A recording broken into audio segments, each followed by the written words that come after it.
Welcome to my YouTube channel. यो चाहिँ मेरो न्यू आइडी हो, सबैले सपोर्ट गरिदिनु होला।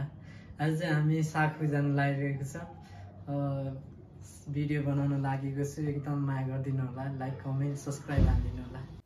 सो गाइस, हामी चाहिँ साग आइपुगेको छौँ। यहाँ चाहिँ हरियाली वातावरण रहेछ। चाहिँ म दाइको फार्म पनि देखाउँदैछु, हेरेर माया गरिदिनु होला, लाइक कमेन्ट गरिदिनु होला सबैजनाले। यो ठाउँ चाहिँ पशुपालन कृषि उत्पादन गर्न लागि चाहिँ उपयुक्त ठाउँ रहेछ। हामी चाहिँ दाइको बाख्रा पालन पशुपालन हेर्दै बसिरहेछौँ। बाख्रा पनि टन्नै रहेछ।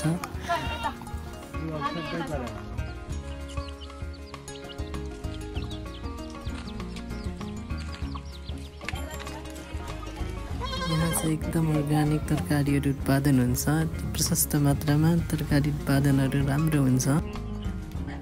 अब यहाँ दाइले चाहिँ बाली काटेर रेडी पारिसक्नु भएछ। अब हामी चाहिँ पोल्नतर्फ लाग्छौँ, हेरेर माया गरिदिनु होला।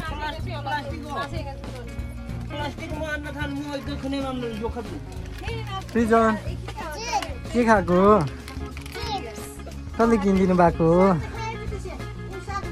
कसले किनिदिनु भएको हो? यहाँ हाम्रो निशान चाहिँ अब काटेर हामी गएर आउँछौँ। ल बसिराख्नुहोस्।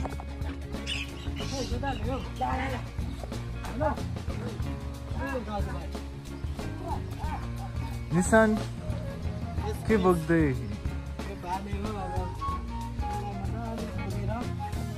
दसैँको लागि प्याक गरेर सट्टा लगेर काठमाडौँतिर अरूलाई बनाएर अरूलाई बाँड्दिने। हामी चाहिँ प्रायः जसो गाउँमा यसरी नै कुखुराहरूलाई पोलेर बनाउने गर्छौँ। यसरी पोलेर बनाएको चाहिँ छुट्टै स्वाद हुन्छ भन्ने हाम्रो चाहिँ मान्यता हुन्छ। लोकल भाले हाम्रो रेडी भइसक्यो। यो पोलेर म यस्तो अवस्था भइसक्यो। हेलो के दाजु भिडियो बनाएको मैले। दाजुले चाहिँ हाम्रो लागि पनि मिठो खाजा बनाउँदै हुनुहुन्छ। गाउँघरमा चाहिँ यसरी आगोको प्रयोग गरेर खाना बनाउँदा एकदम मिठो हुन्छ, स्वाद नै एकदम मिठो हुन्छ भन्ने मान्यता छ। अब हाम्रो खाजा पनि रेडी भइसकेको छ।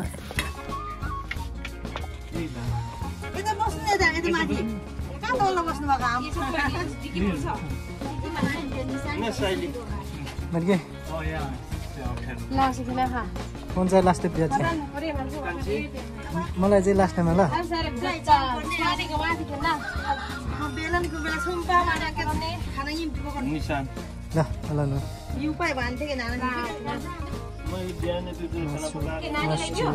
नानी हामी एक ठाउँमै खान्छौँ, एक ठाउँमै हुन्छ नि सर। मामा चिन्छ नि हैन? तिमी छुट्टै खाने ए भन्छ के? ए आना छ टेङ्गो नि। मामा चिन्नु भयो? पछि आउँदा नमस्ते गर्नुपर्छ है।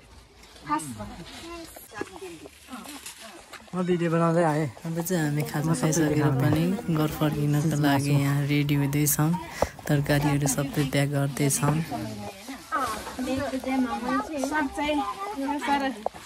चाहिँ साग हो गाइस। नानी ऊ त्यो पोलेको म त खाने गर्नु नि।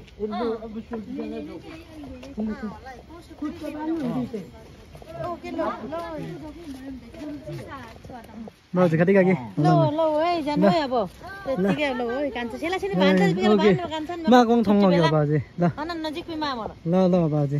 गाइस अब चाहिँ हामी फर्किसकेको छौँ। थ्याङ्क यू सो मच सबैजनाले अन्तिमसम्म भिडियो हेरिदिनु भएकोमा।